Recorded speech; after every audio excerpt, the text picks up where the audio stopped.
students. Standard 8 English medium biology.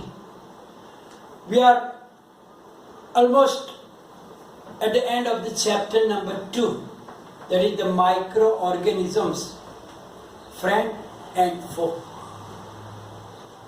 Now in the last session we saw that microorganisms can cause diseases in us like cholera, typhoid, common cold, jaundice and so many others. And we also learn about that some vectors like the flies, mosquitoes, etc., cockroaches, they can bring the microorganisms that are disease causing microorganisms especially from the excreta of the deceased persons to our food also. And then the food is getting spoiled, and if we eat that food we can get sick. We learn about the food poisoning also. So when the food is getting poisoned means when the microorganisms grow on the food, they produce that toxic substances and which can be harmful. We can get sick or get died also. And therefore it is very, very necessary to preserve our food by the processes of the microorganisms, which is known as food preservation. Now in this session, we are going to first learn about the different methods of preservation of our food, so that we can stop the food to getting spoiled. So, first method is the chemical method. Some chemicals are used in our home. We can use some acids or salt to preserve the pickles, jams, squashes, etc., so that they can prevent the attack of the microbes or inhibits the growth of them.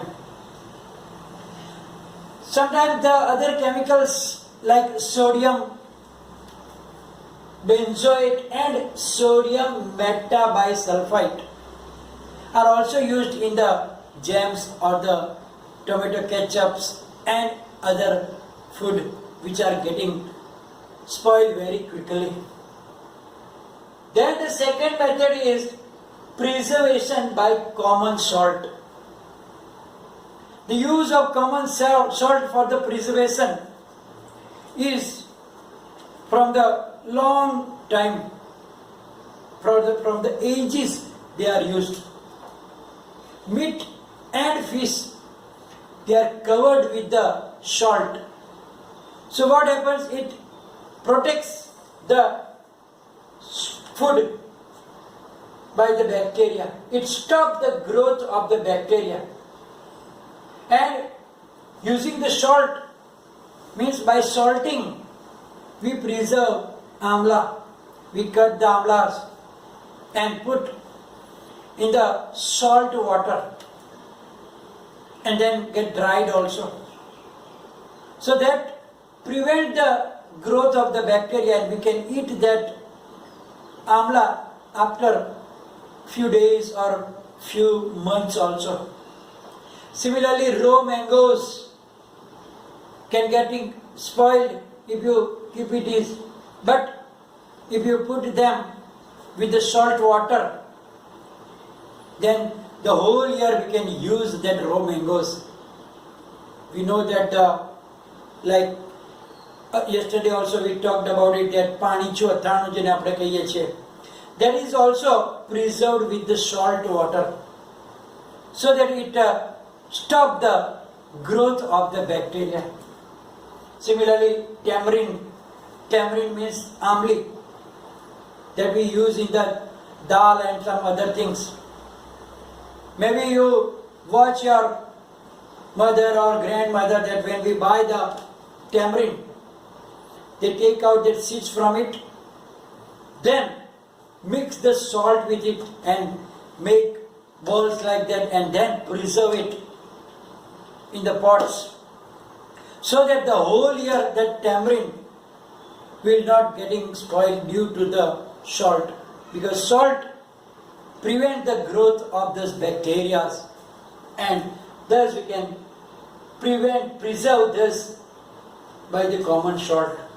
Then preservation by sugar. The jams, jelly, squashes, they are preserved with the sugar, because the sugar, what do the sugar do? Sugar is reducing the moisture from the food, because if the moisture is more in the food, it is getting spoiled very quickly, like in the fruits, especially in the fruits. The part of moisture is much more. Therefore, you see that fruits within 3-4 days it is getting rotten, getting spoiled, because due to the moisture, the bacteria and the other microbes grow faster and they can spoil that fruits, and therefore that fruits are made by jams, jelly, squashes, by using the sugar, because as I told you, sugar reduce the part of the moisture, and so the microbes cannot use that things. Then preservation by oil and vinegar, because this oil and vinegar, if it is applied in the pickles and other things, then what happens? The bacteria cannot survive in this atmosphere of the oil or the vinegar, and then they can be preserved for the whole year. So last is the heat and cold treatment. Heat and cold treatment, it means that sometimes, like when we buy the milk, not that milk in the plastic bags, but by the milkman coming to our houses and we take that milk. But before using that milk, we boil it. Boil it and then we use that milk, because boiling can kill so many organisms. So that is, heating process can help the food to be protected from the bacteria and the microbes. So boiling of the milk. Similarly, when the epidemic is there, then we boil the water also. Then boiling water we are used for drinking, so that we can protect ourselves from the microbes, because so many microbes are entering our body with the water also. Similarly, when we have some excess food, we don't keep it outside, otherwise it will get rotten. So where do we put it? We put it in the refrigerator or the freeze. Why? Because in the low temperature also some of the microbes are stopped growing. Their growth is prohibited, and therefore that low temperature also inhibits the growth of the microbes. Thus, boiling and cooling process is helpful for the preservation of our food items. Then you heard about the pasteurization. Next time when you buy the packet of milk, Vasudhara milk or the Amul dairy milk, Amul Gold, etc., you must read on that bag, it will written as pasteurized milk. Pasteurization is a particular process which is done on the milk so that we can use that milk without boiling also. Because by that method, most of the microbes will be killed, and so we can use that milk without boiling again also. Now what is the pasteurization method? Look at here. The milk is heated to about 70 degrees Celsius. That is done in the dairies like Vasudhara Dairy, Amul Dairy, Sumul Dairy, etc. In the big plants, what do?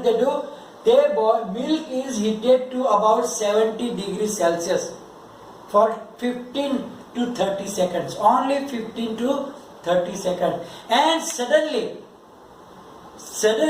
it is chilled, means cooled out and then packed. So what happens? All of a sudden it is getting chilled from hot to cold, and then according to that, what happens?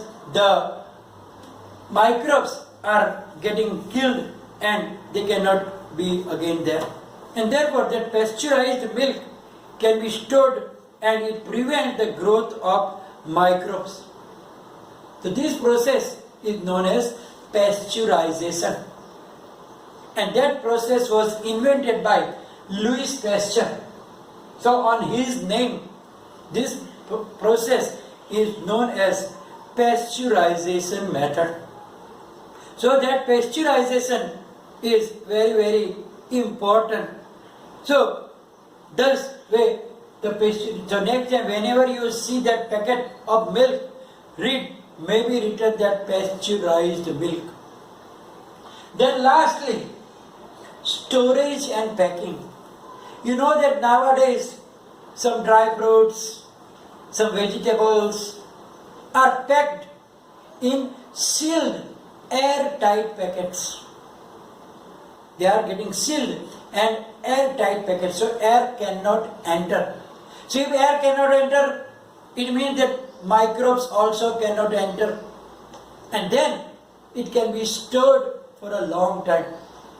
So that vegetables and the dry fruits and some other items are also packed in such sealed and airtight packets so that microbes cannot enter, cannot attack that particular food also. So these are the different methods by which we can preserve our food, and so that we can stop the growth or we can kill also the microorganisms and protect ourselves from the diseases. Now we have to learn about the nitrogen fixation. What is actually nitrogen fixation? We already learned about it in the standard 6th also, that and 7th also, that some bacteria like rhizobium bacteria, they stay in the root nodules of the leguminous plants, means like the pulses, like beans, peas, etc. And they have a symbiotic relationship. Symbiotic relationship means beneficials for each other. So the rhizobium bacteria get shelter and food from the roots, from the plants, and then in change for the exchange, what does it do? It fixes the nitrogen, because nitrogen is 78% in the atmosphere, and we need nitrogen for our tissues and some chemicals like amino acids and so many things in our body. Plants also need nitrogen, but neither the plants nor the animals can directly take the nitrogen from the atmosphere. But this rhizobium bacteria can directly take the nitrogen and fixes into the soil, so helping to soil to get fertilized. So this process is known as nitrogen fixation. Sometimes that nitrogen fixation is done when the process of action of lightning takes place in the monsoon season. Then also what happens? Some oxide of the nitrogen which is in the atmosphere, they are getting dissolved in the water, and that also can come onto the soil. So by the process of this, so nitrogen is getting dissolved in that because of the action of that lightning. વીજળી પડે આપણે એમ કહીએ છીએ ને તે. So when this lightning, due to lightning also the nitrogen is converted into nitrogen oxide, and then with the rain it comes to the soil and fixing in the soil. So by the action of this lightning also the nitrogen is getting fixed in the soil, which is very, very important. Now we say that there is 78% nitrogen in the atmosphere. But if this nitrogen is absorbed by this rhizobium bacteria, it can be fixed by the action of the process of the lightning also. Then isn't it getting less and less from the atmosphere? Because how it is getting back in the atmosphere? Then how can we say that 78% nitrogen? Isn't it getting less and less and less? No. Because there is a cycle in the atmosphere between the atmosphere and the living organisms and the soil, etc. And then it is absorbing and getting back into the atmosphere. That is known as the nitrogen cycle.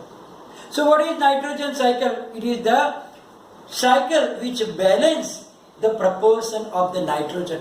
We saw that nitrogen is fixed by this bacteria and the lightning. Now what happens when the plants and animals using that nitrogen? Certain bacteria and blue-green algae also can fix the nitrogen. Now they convert into the compounds of nitrogen. Now when the nitrogen is converted into its compound, then it is used by the plants first. How? By absorbing the nitrogenous compounds which are dissolved in the water, and the nitrogen is used in the synthesis of the plant in the proteins and other compounds. Now animals are using that vegetables, that plants as their food, and they also get these proteins and other nitrogen compounds from the plants. So from the nitrogen, from the atmosphere it went to the soil, from the soil it went to the plant, and from plant it get by us. Now what happens? When the plants and animals die, plants are getting died, animals are getting died, then what happens? Some of the fungi and the bacteria which get food from this dead plants and dead animals. And then what do? They decompose our body parts and the other things. And then again they release the nitrogen in the atmosphere from that dead parts of the animals and the plants.